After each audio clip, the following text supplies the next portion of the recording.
she's there, she goes in, she realizes she's offside. The key here is that when she comes back, she must get her whole body behind this plane. Players will show it two ways. So Catherine, let's show the wrong way, where you're just going to touch a foot back onside instead of getting your whole body back. That would not be a legal touch-up. She would still be considered to be offside.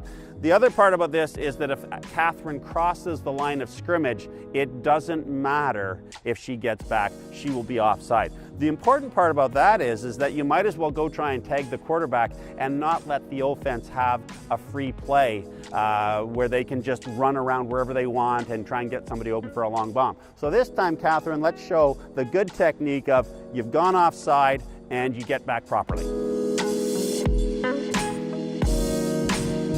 The reason I mention these rules is that there's been lots of interesting things done with rushing. I've seen teams that have a defensive back here.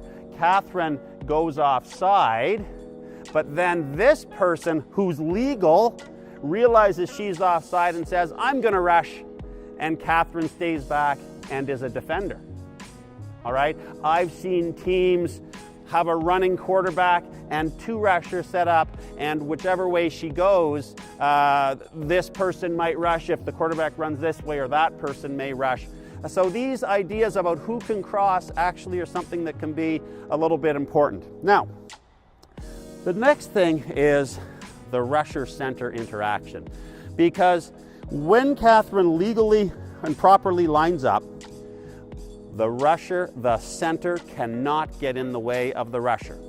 Now, it's a little trickier than just saying can't get in her way, because the rusher has to take a line directly to the quarterback. Now, there is some room there. They don't expect the rusher to be perfect when running in on the quarterback, so there's a channel that you have to go directly. In other words, if the quarterback, Catherine's here, and the quarterback ran this way, and Catherine runs this way, and they get into a collision, they're not going to call obstruction on the center as they normally would, because Catherine wasn't running at the quarterback that was running out this way. So you have to run to the quarterback. Likewise, though, that if Catherine wants to chase a quarterback who's running this way, she's allowed to run directly across this path to take a path towards that quarterback. So there can be instances where people are getting in each other's way. Next, just because the center's in her way potentially and has made a mistake never gives the rusher a right to run over the center and say obstruction.